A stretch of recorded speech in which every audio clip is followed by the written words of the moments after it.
Everyone, welcome back to the Patel's E learning zone. Friends, हम लोगों ने ऑलमोस्ट चैप्टर नंबर 3 फिनिश कर लिया है and in today's lecture we are starting from section B. मैंने आपको लास्ट लेक्चर के अंदर सेक्शन ए खुद से करने के लिए बोला था। होप सो आप लोगों ने क्लियर कर लिया होगा section A. If there any is doubt तो आप लोग मेरे को कमेंट सेक्शन में बोल सकते हो सेक्शन ए के बारे में। And in today's lecture we are starting from section B, question number 1। Theory जो है वो मैं आपको एक्सप्लेन कर दूंगी एंड जो भी सम्स है वो मैं आपको 1 बाय 1 बोर्ड के ऊपर करवा दूंगी। थियरी मैं लिखने में टाइम वेस्ट नहीं कर रही हूँ, आपको पूरे चैप्टर में कहीं ना कहीं से मिल जाएगी, आप लोग वहां से लिख सकते हो। यस, आप लोग मेरे को लास्ट में पूछोगे कमेंट करके मैम थियरी वाले क्वेश्चंस लिखने हैं या नहीं, तो यस, सेक्शन बी के हर एक क्वेश्चन आपको नोटबुक के अंदर लिखने हैं with considering sums also. Clear? So without wasting any time, let's get started. Question number 1. State any advantages of mean. Actually mean के बहुत सारे advantages हैं, like this is a common measure for average. आपको कभी भी average निकालनी है कोई भी चीज की, then you can use mean. Second चीज, it is a very easy to understand, आप मीन इजिली फाइंड आउट कर सकते हो। इवन इसकी जो कैलकुलेशन होती है वो भी बहुत इजी है। So there is so many advantages of mean, उसमें से आप कोई भी एक लिख सकते हो, नो प्रॉब्लम एट ऑल। अच्छा, जब भी आपको कोई भी मैथमेटिकल मेजर का एडवांटेजेस पूछते हैं और एक ही पूछते हैं तो हमेशा ये लिख सकते हो इसकी कैलकुलेशन इजी है। हालांकि कितनी इजी होती है ये हमें ही पता होता है, बट लिखने के लिए आप लोग लिख सकते हो, डेफिनेटली लिख सकते हो। The calculation is very easy and to understand. ठीक है, क्लियर? सो जब भी आपको एक बफरिंग करना है, गप्पे मारने हैं, then do this type of गप्पे कि जो सही हो जाते हैं। Number 2, if observations have a varying importance, weighted average should be used.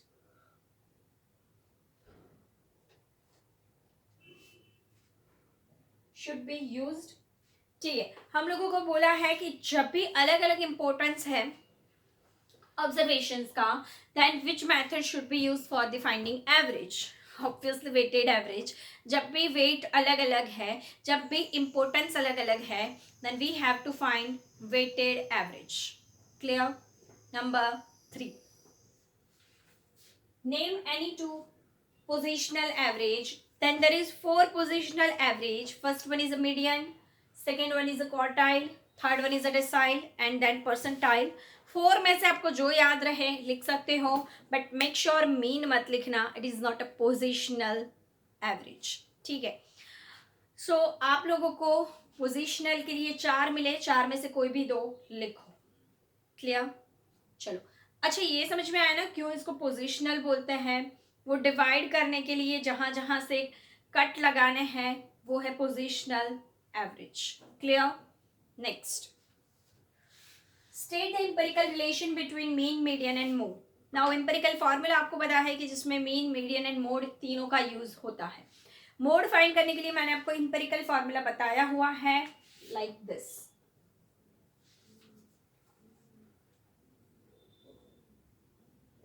सी, अब ये जो है ये इनके बीच का एम्पिरिकल रिलेशन भी बोल सकते हैं। लाइक ये मोड फाइंड करने का फॉर्मूला है, but same way same formula से हम लोग मीन भी फाइंड कर सकते हैं एंड सेम फॉर्मूला से हम लोग एक्स बार भी फाइंड कर सकते हैं। द कंडीशन इज दैट बाकी के 2 हमारे पास होने चाहिए।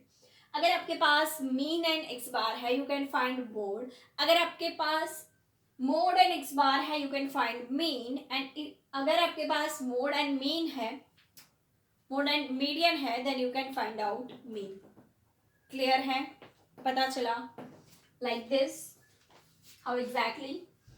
तो m is equals to mode plus 2x bar upon 3। ऊपर वाले फॉर्मूला से ही आया है।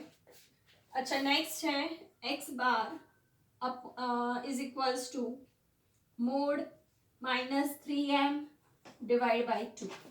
So you can find out this way x bar and m by empirical formula, and this is empirical relation between mean, median and mode. Next question number 5. Question number 5 में ये बोला है state the condition under which geometric mean can not be found. Geometric mean कब find नहीं किया जा सकता बेटा? तो जब बहुत सारे ऑब्जर्वेशन होते हैं then we can not find obviously geometric mean.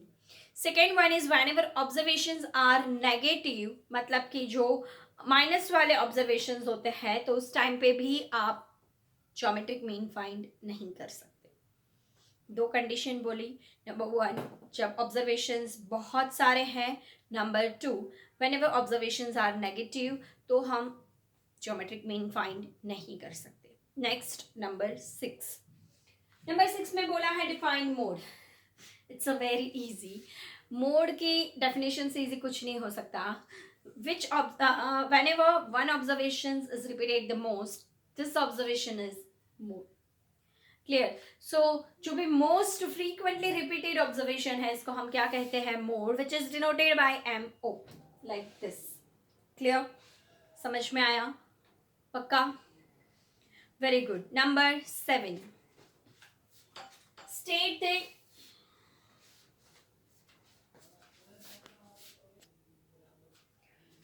Number 7 पे बोला है state the name of statistician who gave the empirical formula. तो हम लोगों को बहुत सारे फार्मूला कार्ल पियर्सन जी ने दिए हुए हैं और ये सारे फार्मूलाज भी हम लोग कार्ल पियर्सन जी के ही पढ़ रहे हैं। तो यस, वन अनदर है कि जब भी आपको कोई स्टैटिस्टिकन का नाम नहीं आता है तो आप स्लाइटली गप्पा लगा सकते हो उसमें, ये कार्ल पियर्सन, क्योंकि उसने बहुत सारे फार्मूलाज दिए हुए हैं। हम इसके बाद वाले चैप्टर्स में भी कार्ल पियर्सन की मेथड पढ़ेंगे एंड उसके बाद वाले में भी कार्ल पियर्सन पढ़ेंगे। एंड यस ऑब्वियसली 12th में भी बहुत सारे फार्मूलाज है कि जो कार्ल पियर्सन जी ने दिए हुए हैं। That's it. Number 8 median of 10 observation. अच्छा, आप लोगों की थियरी अभी यहाँ पे फिनिश हुई। नाउ हम 1 बाय 1 सारे सम्स देखते हैं। सेक्शन बी को आज फिनिश करेंगे और आपको अपनी नोटबुक में उसको लिख लेना है। Clear? Median of 10 observation is 55 if the value of the largest observation increase from 100 to 110 then find the new median. Very good. काफी ट्रिकी एंड अच्छा क्वेश्चन है, समझ के करो तो इजी हो जाएगा, else it will be tough for you. See there is 10 observations, right? How many? 10।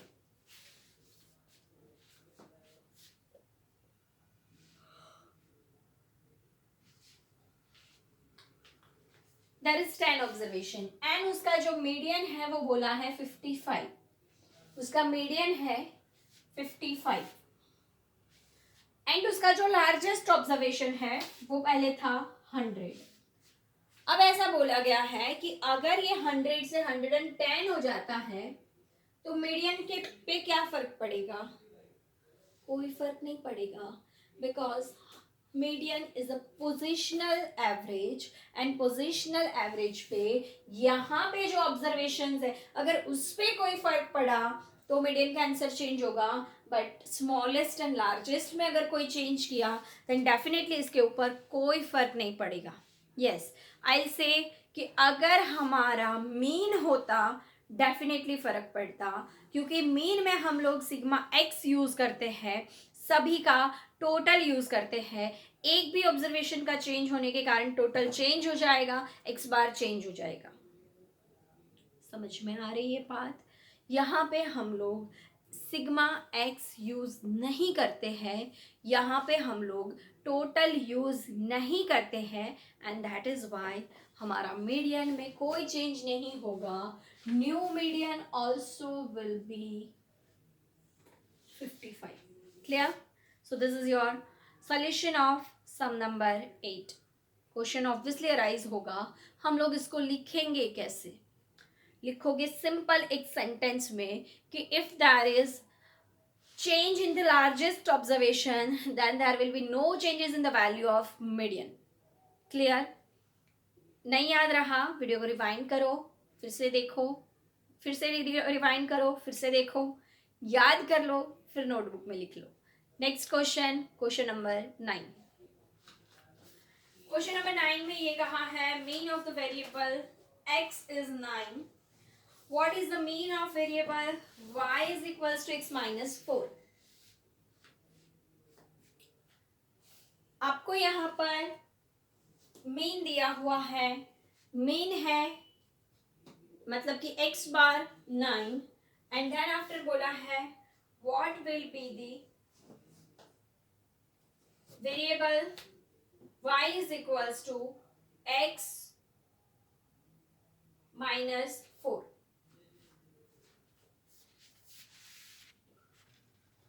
सो यहां पर आप लोगों को क्वेश्चन नंबर 10 के अंदर x बार की वैल्यू दी हुई है 17. x बार की वैल्यू दी हुई है 17. Sorry, this is question number 9 not 10. So x bar की वैल्यू 17 है and y is equals to बोला x minus 4. So y bar find करने का है. So y bar is equals to x bar minus 4 and x bar है आपका 17 minus 4. y bar is equals to 13. That's it. Clear? समझ में आया? पक्का? मतलब आपको जब x बार के ऊपर से y बार फाइंड करने का बोला है तो जो छेड़खानी आपने y के साथ करी है वही y बार के साथ भी होगी. सही? क्लियर? चलो नेक्स्ट क्वेश्चन नंबर 10 देखते हैं. क्वेश्चन नंबर 10 के अंदर आपको बोला है find the modal value of the variable having the following frequency distribution. तो जब भी आपको डिस्क्रीट फ्रीक्वेंसी डिस्ट्रीब्यूशन देते हैं then your modal value will be highest frequency का x. Now what is highest frequency? Highest frequency is 48 and उसका x माने तो 10. Always your question will be how will answer this. लिखोगे आप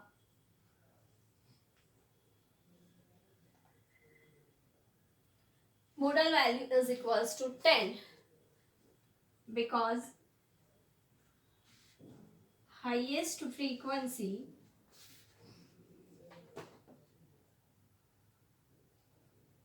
is 48 having x is equals to 10. So highest frequency का x जो है वो होता है हमेशा आपका मॉडल वैल्यू. क्लियर? चलो next question number 11. Arithmetic mean of two numbers 5 is 5. If the one number is 6, find another number. This type of question will be asked in your exam.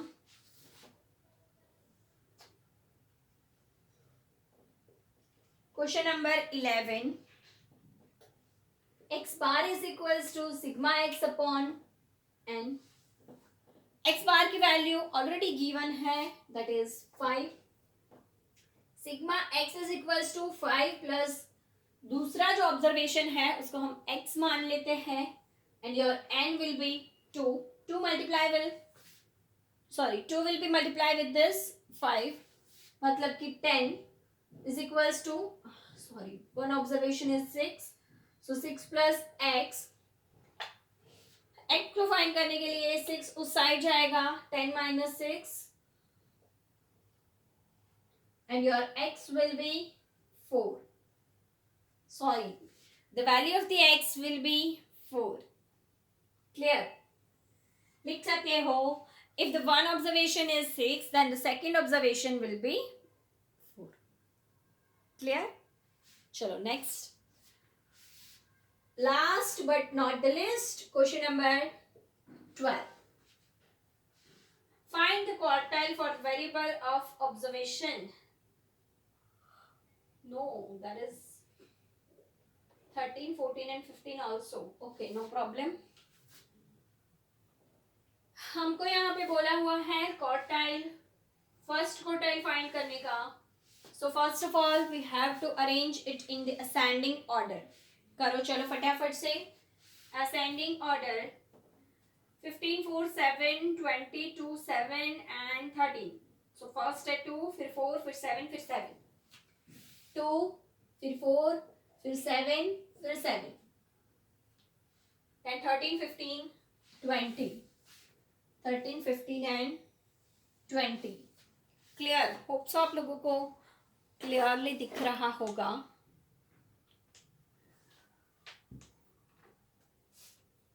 चलो, is it clear? So N की हम sorry Q1 की हमारे पास formula है. Okay, सो Q1 के लिए हमारे पास formula है Q1 is equals to 1 n+1 divide by 4th observation.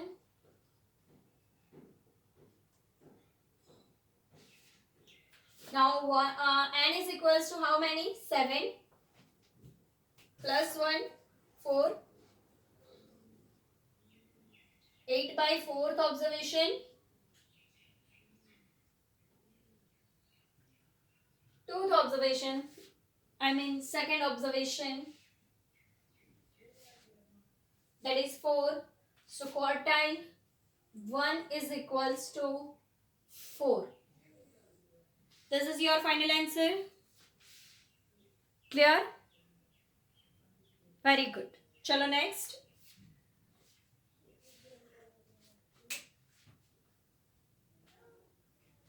Question number 13.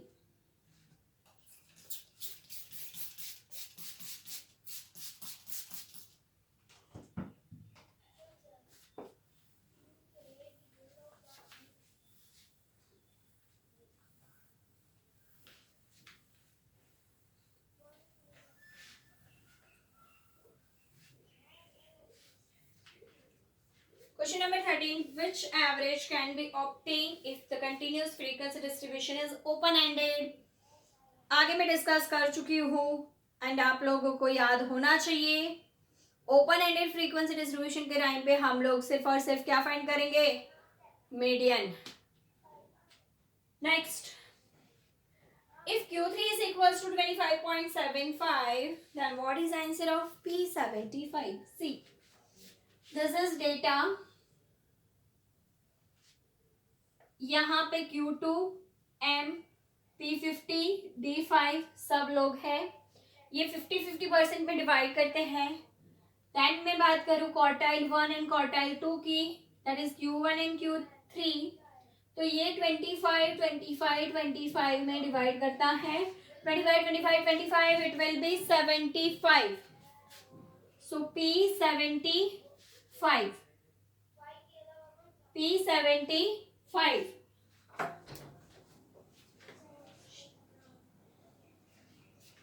तो P75 and Q3 both will be equal. So दोनों का आंसर क्या आना है? सेम ही. So Q3 is equal to 25.75 and also P75 is equals to 25.75. That's it. दोनों का answer same होगा. Next, the median of the daily demand of a vendor is 15. If he sells each item of ₹10, then find the median of his revenue. M is equals to demand into price, मतलब 10 into 15, so your median will be 150. Clear? M is equals to demand into price, 10 into 15, 150 is your final answer. Clear? Hope so friends, आज के lecture में आप लोगों को मज़ा आया होगा. ऑब्वियसली मज़ा आया होगा तभी आप लोग यहाँ पे पहुँचे होए, और यहाँ तक पहुँचे हो तो वीडियो को लाइक करना तो ज़रूर बनता है. अपने फ्रेंड्स के साथ शेयर भी करो.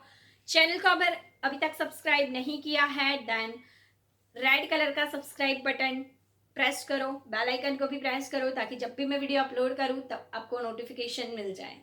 Thanks for watching. जय हिंद, जय भारत.